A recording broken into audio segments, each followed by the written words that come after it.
we had a conversation and agreed on how to jointly deliver our promise to the people. We are joined at the hip. The success of William Ruto as president is the success of Gachagu There. The failure of President William Ruto as president is the failure of Deputy President Gachagu. Similarly, the success of your government is your success. The failure of your government is your failure. Therefore, it behoves you and your government to work together collectively to succeed, because both of you have a 5-year social contract with the residents of your county. That contract will be renewed on successful delivery or terminated on failure to deliver. So you are in the same boat and suffer a similar fate either way. Through Executive Order Number 1 of 2023, President William Ruto spelled out my roles as Deputy President. A clear definition of the roles and responsibilities of the President and Deputy has helped us work in a complementary and not in competition. We have had challenges because the President and his government have made a conscious decision that it is not sustainable and it is not prudent to borrow money from banks at 14% to pay salaries. We have agreed as a government that the only way to restore the economy of this country to where President Kibaki left us is to fund our budget through revenue collection. That is why last month we had a slight challenge. There was a slight delay on payment of salaries because the previous administration used to borrow money from banks owned by the same leaders to pay salaries. And we have said no. We are paying salaries by collecting revenue. So there was a slight delay, but all salaries have now been paid.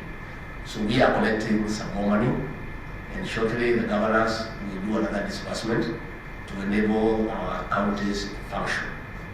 But let nobody push us to go and borrow money from banks at exorbitant rates to fund counties or to fund our current budget. What we are doing as a government is doubling our efforts in revenue collection, and we are doing that by closing all the loopholes, by digitizing revenue collection so that we close all the loopholes on tax exemption and non-collection of revenue. When we came in, the cost of Unga was 230 shillings.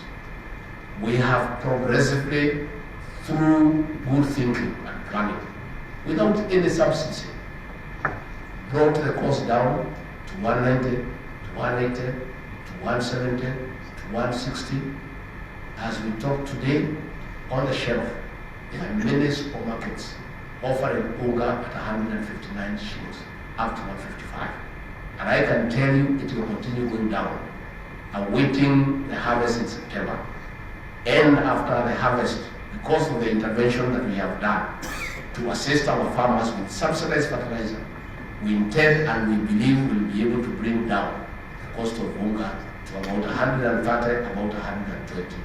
And that is what is sustainable. The economy has started showing good signs of recovery.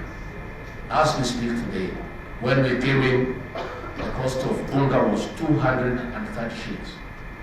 We have progressively, through good thinking and planning, without any subsidy, brought the cost down to 190, to 180, to 170, to 160. As we talk today, on the shelf, there are many supermarkets offering Unga at 159 shillings, up to 155. And I can tell you it will continue going down, awaiting the harvest in September. And after the harvest, because of the intervention that we have done to assist our farmers with subsidized fertilizer, we intend and we believe we'll be able to bring down the cost of Unga to about 130, about 120. And that is what is sustainable. Because the President, in his wisdom, with proper advice from economists, decided that you cannot subsidize consumption. It's not sustainable, it is foolish, it cannot work. And we agreed, under the guidance of the President, that the way to go is to subsidize production. In any case, those subsidies were not working and it was theft. The Auditor General has issued a report that 34 billion shillings for the fuel subsidy cannot be traced. It was about theft. About the subsidy of Unga, the one we were told that is 100 shillings, nobody found that anywhere. 8 billion shillings was spent at the National Treasury, and the millers are still asking for their money. All that money was stolen and diverted as a new campaign. We are not going to go that way.